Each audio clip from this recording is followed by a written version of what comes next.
আরেকটা নামাজ আছে, এটা পড়তেই হয়। সেইটার নামাজের নামটা কি জানা আছে আপনাদের? এই নামাজের নাম কি জানা আছে? এটা পড়তেই হয়। এই নামাজের নাম হচ্ছে বেতেরের নামাজ। এইটা পড়া লাগে না? বেজর নামাজ। এই বেতেরের নামাজটা কোথা থেকে আসলো? এই বেতেরের নামাজ নিয়ে আজকে আলোচনা হবে। এবং বেতেরের নামাজে যে আমরা আত্তাহিয়াতু পড়ি, আত্তাহিয়াতু পড়ি না? এই আত্তাহিয়াতুর নাম কি? তাশাহুদ। এর নাম কি?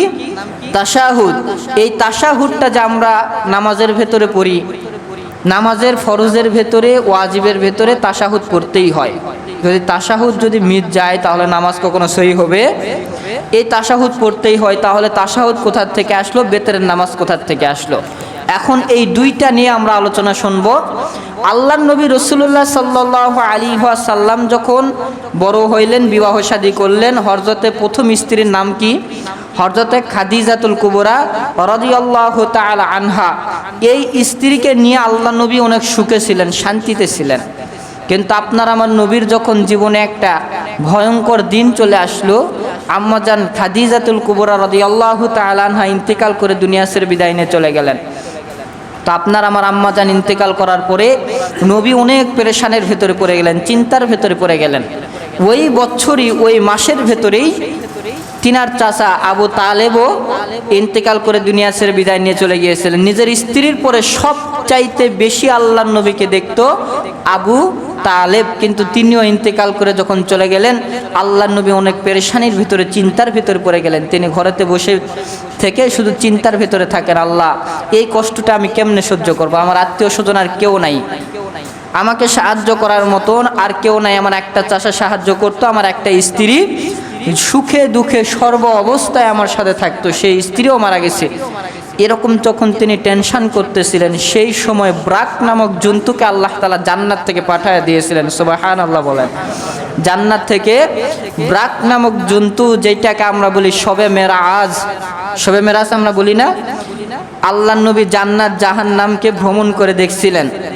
ব্রাক নামক জন্তুর উপরে আল্লাহ তাআলা উঠায়ে আল্লাহর নবীকে জান্নাত এবং জাহান্নাম দেখানো হয়েছিল। তো আল্লাহ নবীর কাছে দুইজন ফেরেশতা এসেছিল, তিনি ঘুমায় আছেন, দুইজন ফেরেশতা আসছে। আসার পরে আল্লাহর নবীর সামনে আসিয়া বলে, ইয়া রাসূলুল্লাহ, আল্লাহ তাআলা আপনাকে ডাকছেন। আল্লাহর নবী বলে, আমি ঘরে শুয়েছিলাম, আমাকে দুইজন ফেরেশতা এসে বগলের নিচ দিয়ে আমার দুই হাতটা ধরে আমাকে একটা ব্রাক নামক জন্তুর উপরে উঠানো হলো। জন্তুটা এমন ছিল, হাদিস শরীফের ভেতরে এর ব্যাখ্যা বা এর অনুমান দেওয়া হয়েছে, বাঘের চাইতে বড়ও নয়, আবার বাঘের চাইতে ছোটও নয়, এরকম টাইপের একটা জন্তু, যিনি একটা ধাপ দিলে এক আসমান পার হয়ে যায়। সুবহানাল্লাহ বলেন। এক ধাপ দিলে, একটা লাফ দিলে কয় আসমান পার হয়ে যায়? এক আসমান পার হয়ে যায়। 7 লাফে 7 আসমান এই জন্তুটা পার হয়ে যাইতে পারতো। আল্লাহর নবীকে এরকম ব্রাক নামক জন্তুতে উঠাইয়া, এর ভিতরে আরো অনেক কাহিনী আছে, এগুলো তো আমরা জানি, যে তিনি বাইতুল মুকাদ্দাস মসজিদে গিয়েছিলেন, নামাজ আদায় করেছিলেন। সমস্ত নবীরা, সমস্ত নবীদের নেতা আসবে, নেতাকে একটু সম্বর্ধনা জানানোর দরকার আছে না? আপনার আমার গ্রামে এমপি মহোদয় আসলে, মন্ত্রী আসলে, চেয়ারম্যান আসলে ফুলের তোড়া নিয়ে এক একজন দাঁড়ায় থাকে। তো পৃথিবীর বুকে নেতার নেতা, পৃথিবীর বুকে সবচাইতে বড় নেতা আসবে, আল্লাহ কি তিনাকে সম্মান করবে না? আল্লাহ তাআলা আদম আলাইহিস সালাতু ওয়াস সালাম থেকে শুরু করে আমাদের নবী পর্যন্ত যত লক্ষ লক্ষ নবী পাঠাইছেন, সবাইকে বাইতুল মুকাদ্দাস মসজিদে আল্লাহ তাআলা হাজির করেছিলেন, এবং সবাই ফুলের তোড়া নিয়ে দাঁড়ায় ছিল যে আমাদের নেতা আসবে, আমাদের নেতা আসবে। নেতাকে সালাম জানানোর পরে, সম্মান করার পরে আমাদের নেতাকে এখান থেকে আল্লাহর কাছে পাঠানো হবে। নবী বাইতুল মুকাদ্দাসের ভেতরে চলে গিয়েছেন, সমস্ত নবীরা ফুলের তোড়া নিয়ে দাঁড়ায় আছে। আল্লাহ নবী আসছে, আল্লাহ নবীকে সালাম দিছে, আসসালামু আলাইকুম ইয়া রাসূলুল্লাহ, আসসালামু আলাইকা ইয়া মুহাম্মদ। যখন আল্লাহ নবীকে সালাম দিছে, সালামের উত্তর নেওয়ার পরে ওখানে 2 রাকাত নামাজ পড়ানো হয়েছিল। কয় রাকাত নামাজ? 2 রাকাত নামাজ পড়ানো হয়েছে। আমাদের নেতা খেতা আসলে তো নামাজের কোনো নাম গোষ্ঠীও থাকে না, ফুলের তোড়া নিয়েই কে কি অবস্থা, কার কি জমি জিরাত লাগবে, কার রাস্তাঘাট লাগবে। কিন্তু তিনাকে আল্লাহ তাআলা সম্বর্ধনা জানানোর পরে জাতিকে একটা শিক্ষা দিয়ে দিছে যে প্রত্যেকটা জায়গার ভেতরে আগে নামাজ হবে, তারপরে কথাবার্তা হবে। আগে নামাজ, তারপরে কথাবার্তা হবে যে আপনার দেশ কেমনে চালাতে হবে, আপনার রাষ্ট্র কেমনে চালাতে হবে, আপনার বাড়িঘর লাগবে নাকি জমিজরাত লাগবে নাকি রাস্তাঘাট ঠিক করতে হবে। আগে আল্লাহর শুকরিয়া আদায় করার পরে এগুলো নিয়ে আপনাকে টেনশন করতে হবে। আগেই এগুলো কখনো করা যাবে। আল্লাহর নবী যখন বাইতুল মুকাদ্দাস মসজিদে চলে গেলেন, 2 রাকাত নামাজ আদায় করার পরে তিনাকে জান্নাত জাহান্নাম দেখানো হয়েছে। জান্নাত জাহান্নাম দেখার পরে তিনি আল্লাহর সামনে দাঁড়ায়ছিলেন। হাদিস শরীফের ভেতরে পাওয়া যায় আল্লাহ এবং আল্লাহর রসুলের মাঝখানে সামান্য একটা সাদা পর্দা ছিল। সুবহানাল্লাহ বলেন। আল্লাহ এবং আল্লাহর রসুলের সামনে কি ছিল? একটাই শুধু ব্যবধান ছিল, সেটা হচ্ছে একটা সাদা পাতলা পর্দা। এর বেশি কোনো ব্যবধান ছিল না। অনেকেই বলে সরাসরি দেখছে, না এটা সরাসরি দেখে নাই, এটা ভুল কথা। হাদিস বুখারী শরীফের ভেতরে পাওয়া যায় আল্লাহ এবং আল্লাহর রসুলের মাঝখানে একটা সাদা পর্দা ছিল। আল্লাহর রসুল কখনো আল্লাহ তাআলার চেহারা দেখতে, আল্লাহ তাআলা কেমন, মানুষের মতো নাকি কেমন, তেনার হাত আছে, পা আছে, চক্ষু আছে না কি আছে, এটা আল্লাহ রসুল কখনো দেখেন নাই। যদি দেখতো আল্লাহ নবী এসে সেটাকে বর্ণনা করে দিতেন যে আল্লাহ তাআলা দেখতে এরকম ছিলেন, বলতো না।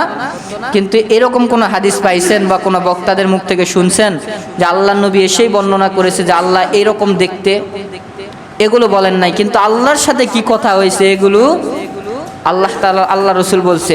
তো নামাজের ভিতরে আমরা যে পড়ি আত্তাহিয়াতু লিল্লাহি ওয়াসসালাওয়াতু ওয়াত-তাইয়্যিবাতু আসসালামু আলাইকা আইয়ুহান নাবিয়্যু ওয়া রাহমাতুল্লাহি ওয়া বারাকাতুহু আসসালামু আলাইনা ওয়া আলা ইবাদিল্লাহিস সালিহিন আশহাদু আল্লা ইলাহা ইল্লাল্লাহু ওয়া আশহাদু আন্না মুহাম্মাদান আবদুহু ওয়া রাসূলুহু।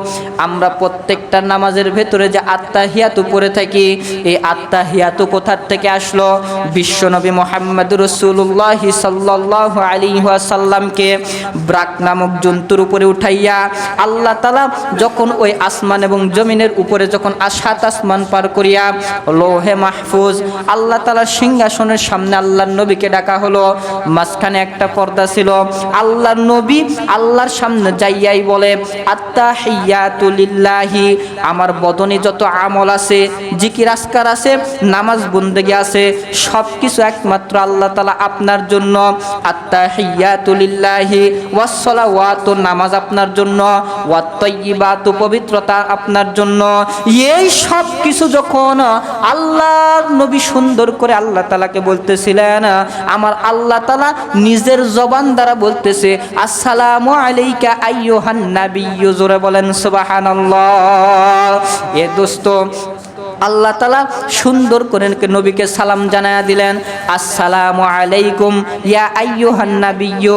হে নবী, আমার যত রহমত আছে, আমার যত দয়া আছে, আমার যত করুণা আছে, সমস্ত রহমত, দয়া, করুণা একমাত্র নবী আপনার উপরে বর্ষিত হোক। এই কথাটা আপনার আমার নবী শুনিয়া বলে আসসালামু আলা ইবাদিল্লাহিস সালিহিন, আল্লাহ শুধু আমার উপরেই সালাম, রহমত, শান্তি কেন বর্ষিত হবে? আপনার যত পৃথিবীতে ইবাদতকারী বান্দা আছে, সলেহীন বান্দাদের উপরেও এই শান্তি বর্ষিত হোক। জোরে বলেন সুবহানাল্লাহ। মুসলমান ভাইরা আমার, এ দোস্ত, আল্লাহ তাআলা নবীকে যখন সালাম জানায়া দিলেন, শান্তি বর্ষিত করে দিলেন, আল্লাহর নবী বললেন আমার যত দুনিয়াতে উম্মত আছে, সমস্ত উম্মতের ভেতর থেকে যারা নামাজ পড়ে, রোজা করে, হজ করে, যাকাত করে, জিকির আজকার করে, নেক আমলগুলি করতে থাকে, আমার আল্লাহ তাআলা তাদের উপরেও শান্তি, রহমত বর্ষিত করতে থাকুন। এই যে কথোপকথন হচ্ছে, কথাবার্তা হচ্ছে, আল্লাহ নবীকে সালাম দিচ্ছে, নবী আবার সালামের জবাব দিচ্ছে, এই জিনিসগুলো দেখিয়া হযরতে জিবরাইল আলাইহিস সালাতু ওয়াস সালাম সহ্য করতে পারতেছেন না। জিবরাইল আলাইহিস সালাতু ওয়াস সালাম বলেন, আমি যখন সেই সময় গেটের সাইডে দাঁড়ায়ছিলাম, আল্লাহ তাআলা আল্লাহর নবীর সাথে কথা বলতেছে, নবীও আবার আল্লাহর সাথে কথা বলতেছে। সেই সময় আমি জিবরাইল আমিন বললাম আশহাদু আল্লা ইলাহা ইল্লাল্লাহু ওয়া আশহাদু আন্না মুহাম্মাদান আবদুহু ওয়া রাসূলুহু। জোরে বলেন আল্লাহু আকবার। হয় নাই? আরো জোরে জোরে বলেন আল্লাহু আকবার। এ দোস্ত, এই যখন তাশাহুদের ভেতরে আমার আল্লাহর নবী যখন সুন্দর করে কথা বললেন, এই উত্তরগুলি আমার আল্লাহ তাআলা সুন্দর করে দিয়া দিলেন।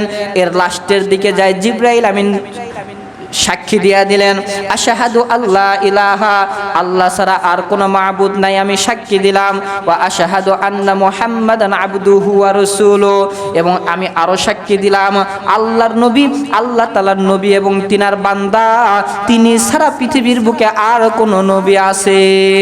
জোরে বলেন আছে?